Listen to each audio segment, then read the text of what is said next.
आप जाओ शिव के दरवाजे पर। आप वो अधिक मास में क्या, शिव जी को दो चीजें ऐसी चढ़ाई जाती है जब व्यक्ति की ग्रह दशा बेकार चलती है, जब व्यक्ति को यश नहीं मिलता है, जब व्यक्ति को सम्मान नहीं मिलता है, व्यक्ति एक ही जगह अटक कर रह जाता है, उसको सफलता नहीं मिलती है, जब व्यक्ति को बार बार अपयश मिलता है, जब व्यक्ति को बार बार टेंशन आता है, वो डिप्रेशन में पड़ा रहता है, चिंता में पड़ा रहता है, तो शिव जी को केवल दो चीजें ऐसी चढ़ती है। एक है धतूरा, दूसरे नंबर पर है समी का पत्र। समी का पत्र होता है, समी का जो पत्ता होता है, तो वो समी की लकड़ी आगी में लंबे समय। धतूरे को भी तीन तरह से चढ़ाया जाता है, लाल चंदन और पीला चंदन, और तीसरे नंबर पर काली तिल को। पंचांग में राशि देख लो, और चाहे कितनी भी टीवी पर राशि सुन लो, ये राशि असर और बेअसर तब तक करती है जब तक तुम कोई कर्म नहीं करते, और जिस दिन तुमने अपना कर्म करना प्रारंभ कर दिया, लगन से आगे बढ़ना प्रारंभ कर दिया, तो राशि भी तुम्हारे अनुकूल चलना प्रारंभ हो जाती है कि तुम जैसा चलो। अब व्यक्ति कर्म तो करता नहीं और सोचता है कि मेरी पत्रिका में तो ये दुख लिखा है, मैं क्या करूं, मुझे ये तकलीफ लिखी है, मुझे ये कष्ट लिखा है, मुझे ये परेशानी लिखी है, मुझे ये कष्ट लिखा है।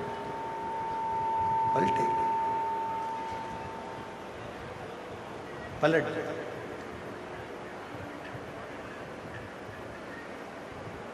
कितनी भी राशि देखो, शादी के पहले पहले राशि देख लो, बाद में तो पत्नी का मुंह ही देखना,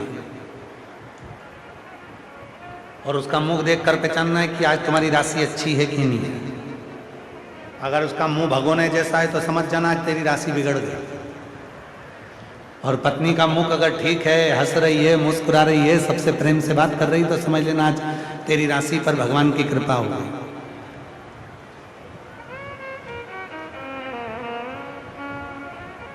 असर कर, कितना भी वास्तु दोष सुधार लो, उससे मकान ठीक नहीं होगा। मकान ठीक होगा अपने भीतर के दोष को मिटाने में, सबसे प्रेम करने में, सबके प्रति समर्पण रखने में, सबसे स्नेह रखने में, सबके प्रति भाव रखने में। घर में एक दूसरे से किच किच कर रहे हो और वास्तु शास्त्री को बुलाकर पूछ रहे हो, बताओ सीढ़ियां कहाँ बनाऊं, रसोई घर कहाँ बनाऊं, उसने कह दिया ये तोड़ो, उसने कहा वो तोड़ो, उसने कहा ऐसा करो, उसने कहा वैसा करो। अपने आप को तो सुधारें हम, अपनी कर्म नहीं कर रहे और सोच रहे हैं कि सब कुछ हो जाए।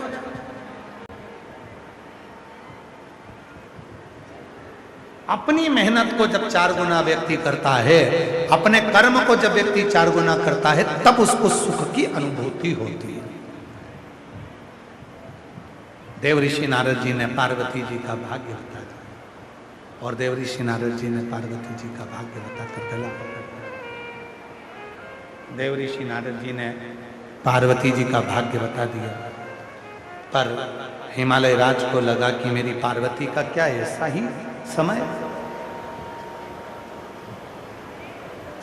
क्या केवल यही समय, यही भाग्य। तब हिमालय राज के सामने देव ऋषि नारद जी ने कहा कि पार्वती के भाग्य को तो मैंने बताया, पर यदि ये पार्वती शिव की साधना करेगी तो वो भाग्य पलट भी सकता है।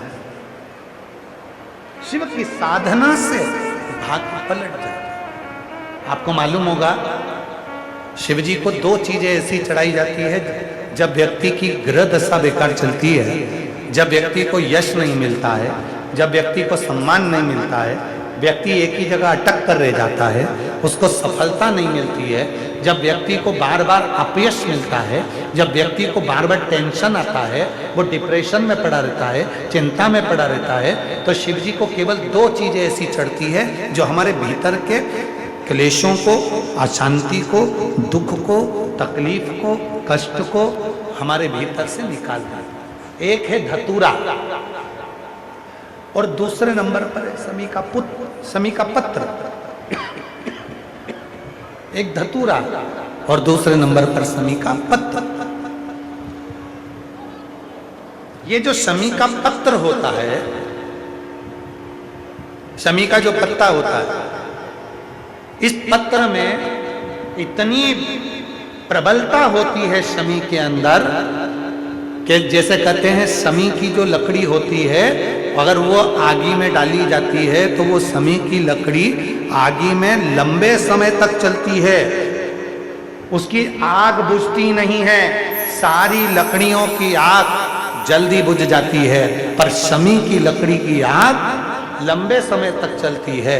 उसी तरह एक शमी का पत्र, जब हमारे भीतर बहुत क्लेश होता है, अशांति होती है, टेंशन होता है, डिप्रेशन होता है, जब मन में अशांति होती है, चिंता होती है, व्याधि आती हैं, तो एक शमी का पत्र जब हम भगवान देवाधिदेव महादेव को समर्पित करना चालू कर देते हैं, तो हमारे भीतर की जो भी तकलीफें हैं, कष्ट हैं, बीमारियां हैं, रोग है, ये सब धीरे धीरे कटना प्रारंभ हो जाता है। एक शमी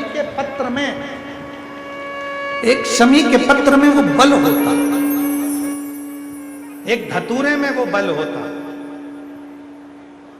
एक धतूरे में और शमी के पत्र में वो प्रबलता होता।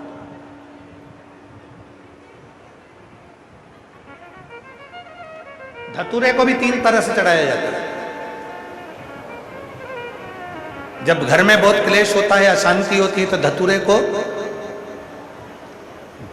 चढ़ाने के बाद शिव जी पे जल चढ़ाया जाता है। जब कोई घर में बड़ी बीमारी आ जाती है और डॉक्टर ने कह दिया कि इसकी तो ऑपरेशन ही कराना पड़ेगा, इसको कहीं ना कहीं तकलीफ ज्यादा ही है और ऐसा लग रहा है कि बहुत तकलीफ में जाएगी ये बीमारी, उस समय पर धतूरे में लाल चंदन और पीला चंदन लगाकर शिव जी को चढ़ाया जाता है। और तीसरे नंबर पर जब घर के लोग सब अलग अलग दिशा में जाने लगे, ना ये हमारी सुने ना वो हमारी सुने, सब अलग अलग दिशा में भाग रहे हैं, तब धतूरे के साथ 5 काली तिल को डालकर धतूरे पर शिव को समर्पित करना प्रारंभ किया जाता है, तो सब ठीक होना प्रारंभ। 3 क्रम धतूरे, 3 क्रम धतूरे।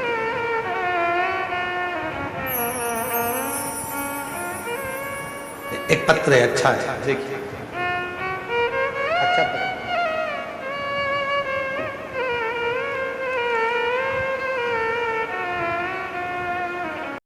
श्री शिवाय नमस्तुभ्यम। स्वागत है आप सभी का आपके अपने चैनल में।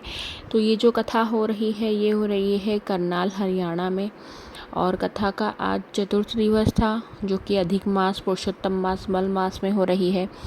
तो गुरुजी इसी की कथा हमें सुना रहे हैं, और गुरुजी ने आज की कथा में हमें उपाय बताया है कि जिसको ज़िंदगी में यश नहीं मिलता, मान सम्मान नहीं मिलता, कितना भी कुछ किसी के लिए कर ले तो उसको कभी कोई गुणजश नहीं मिलता है। कुछ भी अच्छा काम कर ले, नेक काम कर ले, तभी भी उसकी कोई लाइफ में, फैमिली में इम्पोर्टेंस नहीं होती है। तो आप यह उपाय ज़रूर करें। ये उपाय हैं 2, शिव जी को चढ़ानी है 2 सामग्री पर। जैसे शमी पत्र आप चढ़ा सकते हैं, धतूरे का जो उपाय गुरुजी ने बताया है उसको 3 तरीके से चढ़ाना है, और तीनों तरीके के उपाय वो अलग अलग बताएं। जैसे घर में सुख शांति नहीं रहती है, किसी के घर में चलती नहीं है, या फैमिली में कोई इधर जा रहा है उधर जा रहा है, एक दूसरे की सुनते नहीं है, कोई बहुत बीमार हो रहा है, तो उसके उपाय अलग अलग है। तो आप इसको ध्यान से सुनिएगा। आगे आपने गुरुजी से सुना ही होगा, पर अभी मैं आपको और यहाँ पे विस्तार में थोड़ा सा बता देती हूँ। अब क्या करना है हमें कि धतूरा लेना है। 2 उपाय हैं, एक धतूरे का, एक शमी पत्र का। तो धतूरा हमें महादेव के ऊपर कैसे समर्पित करना है? धतूरे को हम 3 तरीके से समर्पित कर सकते हैं। पहला, धतूरे को समर्पित करना है, उसके बाद जल चढ़ाना है। पहले धतूरे को महादेव के ऊपर समर्पित करना है, फिर हमें जल चढ़ाना है। उससे हमारे घर में लड़ाई झगड़ा, ग्रह कलेश ख़त्म हो जाते हैं और घर में सुख शांति और पॉजिटिविटी आ जाती है। यह धतूरे का पहला उपाय है। अब धतूरे का दूसरा उपाय क्या है? धतूरे का दूसरा उपाय ये है कि जब हम धतूरे को चढ़ाते हैं तो अब हमको इसके ऊपर लाल और पीला चंदन रख के महादेव के ऊपर समर्पित करना है। ठीक है, लाल, ध्यान से सुनिएगा, धतूरे के ऊपर हमें लाल और पीला चंदन लगाकर रख कर उसको समर्पित करना है। उससे बीमारियां नहीं होती है। कोई बच्चा या कोई बड़ा या किसी को बहुत गंभीर बीमारी हो गई है, ठीक ही नहीं हो रही है, या बहुत बाद में उस बीमारी के बारे में हमें पता चला है, तो आप यह उपाय करें, आपकी बीमारी ठीक हो जाएगी। क्योंकि धतूरा एक ऐसा फल है जो महादेव को समर्पित करते हैं तो वह हमारे कष्टों को हर लेता है। महादेव उससे हमारे कष्ट को हर लेते हैं। अब आपको एक और उपाय करना है कि धतूरे के ऊपर 5 काली तिल आप जानते हैं, एक सफ़ेद तिल आती है और एक काली तिल आती है। तो आपको काली तिल धतूरे के ऊपर 5 काली तिल धतूरे के ऊपर के साथ महादेव को चढ़ानी है। तो आपके जो घर में एक दूसरे की कोई नहीं सुनता है, परिवार में एक जा रहा है उत्तर, एक जा रहा है पश्चिम, पूर्व पश्चिम, इस टाइप से फैमिली मेम्बर्स एक दूसरे से रुष्ट होके जाते रहते हैं, तो यह उपाय आप करेंगे तो आपकी फैमिली में एकजुटता बनी रहेगी, एकता बनी रहेगी। तो आप यह उपाय भी करें। ये धतूरे के 3 उपाय हो गए, ठीक है। घर में अच्छा लगेगा, आपको खुद को पॉजिटिव वाइब्स आएगी, घर में सुख शांति बनी रहेगी। अब हमें क्या है, अब शमी पत्र का एक और उपाय है। जब आपका मन अशांत हो तो शमी पत्र के ऊपर लाल चंदन चढ़ाकर महादेव को समर्पित करें तो मन में शांति रहेगी। और शमी पत्र का दूसरा उपाय जो गुरुजी ने मेन उपाय बताया था वो ये है कि शमी पत्र सबसे पहले तो शमी पत्र की बहुत ही बड़ी महत्वता होती है।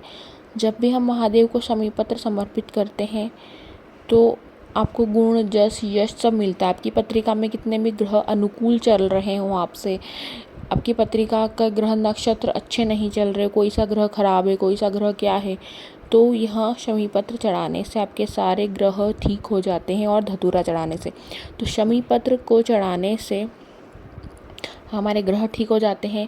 आपको किसी ज्योतिष के पास जाने की ज़रूरत नहीं है, किसी को पत्रिका दिखाने की ज़रूरत नहीं, कोई अंगूठी पहनने की ज़रूरत नहीं है। बस महादेव को यहाँ चीज़ें समर्पित कर दें। शमी पत्र की इतनी प्रबलता होती है शमी पत्र में कि शमी पत्र की जो लकड़ी हम जब हवन करते हैं, हवन पूजन करते हैं, तो हम शमी पत्र की लकड़ी संविधा के रूप में उसको जलाते हैं तो वह बहुत लंबे समय तक जलती रहती है। दूसरी लकड़ी जल के भस्म हो जाती है, पर जो शमी की लकड़ी होती है वह लंबे समय तक जलती रहती है। तो इसी तरह एक शमी का पत्ता महादेव पर समर्पित करना चालू कर देते हैं तो आपके सारे अच्छे कार्य होना शुरू हो जाएंगे। तो आप यह उपाय ज़रूर करें। और गुरुजी ने इसमें बताया है कि कैसे क्या समर्पित करने से क्या क्या अच्छा होता है, गेहूं के दाने, चावल के दाने। तो आपको यदि ये उपाय होना अच्छे लगे हैं तो इसे ज़रूर करिए और करके अपनी ज़िंदगी में यहाँ आप बनाइए कि हमें यह करना है उपाय, तो आप ज़रूर कर पाएंगे। वीडियो अच्छी लगी है तो उसको लाइक करें, चैनल को सब्सक्राइब करें। कमेंट बॉक्स में हर हर महादेव, जय श्री महाकाल या श्री शिवाय नमस्तुभ्यम लिखना ना भूलें। गुरु जी का कहना है कि श्री शिवाय नमस्तुभ्यम लिखने, सुनने, बोलने मात्र से हमें 1000 अश्वमेध यज्ञों के फल की प्राप्ति होती है, हमारे पाप कम होते हैं और कष्ट दूर होते हैं। तो आप अवश्य लिखें श्री शिवाय नमस्तुभ्यम, पंचाक्षर मंत्र, षडाक्षर मंत्र। अभी अधिक मास भी चल रहा है तो आप श्री शिवाय नमस्तुभ्यम लिखते हैं और यह मंत्र कोई पढ़ता है तो आपको भी उसका 10 गुना फल प्राप्त होता है। और अभी अधिक मास चल रहा है तो हजारों गुना फल की प्राप्ति भी आपको हो सकती है मात्र आपकी श्री शिवाय नमस्तुभ्यम लिखने से। और सामने वाला जो देखता है उसको भी प्राप्ति होती है। तो आप अवश्य लिखें और चैनल को सब्सक्राइब करें।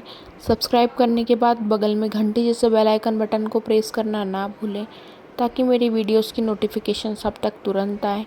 और मैं इसी तरह अभी अधिक मास के हर रोज़ क्या दान करना है यह वीडियो डाल रही हूँ, तो आप ज़रूर मेरे चैनल पे बने रहिएगा, आपको अधिक मास की सारी वीडियोस प्राप्त होती रहेगी। और अभी जो गुरुजी कथा कर रहे हैं उसमें भी गुरुजी अभी उपाय बता ही रहे हैं अधिक मास के लिए, तो वो भी मैं डालती रहती हूँ। तो आप अवश्य मेरे चैनल पे बने रहें। धन्यवाद। चल रही है ये कथा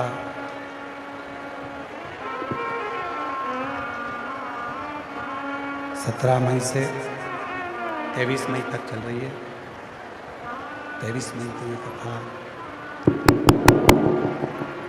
23 मई को ये कथा विराम हो जाएगी।